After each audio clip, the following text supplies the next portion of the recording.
Méditation du 16 décembre. Les étapes vers la victoire. Je fais une chose, oubliant ce qui est en arrière et tendant vers ce qui est en avant. Philippiens 3, verset 13. En avril 2023, le Heat de Miami élimine les Bucks de Milwaukee. Premier tour des playoffs NBA. À la fin du match, un journaliste a demandé à la star des Bucks, Giannis Antetokounmpo, s'il considérait la saison comme un échec. Le joueur a répondu: « Obtenez-vous une promotion à votre travail chaque année? Non, n'est-ce pas? Donc chaque année de travail est un échec? Non. Jordan a joué 15 saisons et n'a remporté que 6 championnats. Les 9 autres ont-ils été un échec? Vous posez la mauvaise question. Il n'y a pas d'échec dans le sport. Il y a des bons et des mauvais jours. Vous ne gagnez pas toujours. Nous reviendrons l'année prochaine et essaierons d'être meilleurs, de créer de meilleures habitudes, de mieux jouer et peut-être pourrons-nous remporter le championnat. » Même si les déclarations du monstre grec sont discutables dans le domaine sportif où l'objectif est de remporter le championnat, je crois qu'elles contiennent une bonne leçon sur le plan personnel, surtout à l'approche de la fin de cette année. Peut-être as-tu commencé avec de grandes attentes dans l'espoir de réaliser des progrès significatifs, mais quand tu arrives en décembre, tu réalises que cette année, tu n'as pas gagné. Ne te décourage pas.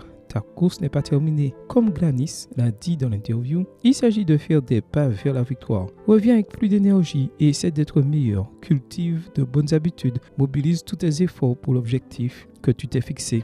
Et avec l'aide de Dieu, tu l'atteindras. Paul savait que le succès était un chemin. Dans le verset d'aujourd'hui, il a utilisé une construction grammaticale qui prend en compte les deux éléments comme s'ils étaient les faces d'une même pièce. D'une part, il est nécessaire que tu oublies le passé, mais Paul savait que cela ne suffit pas. D'autre part, tu dois également t'efforcer de réaliser ce qui est à venir. Lorsque tu planifies tes objectifs pour l'avenir, oublie le passé et efforce-toi de réaliser ce qui t'attend. Ne te concentre pas uniquement sur l'immédiat. Considère également le prix de la vocation céleste de Dieu en Christ Jésus. Philippiens 3, verset 14. Amen. Bonne journée à toi et que le Seigneur te bénisse.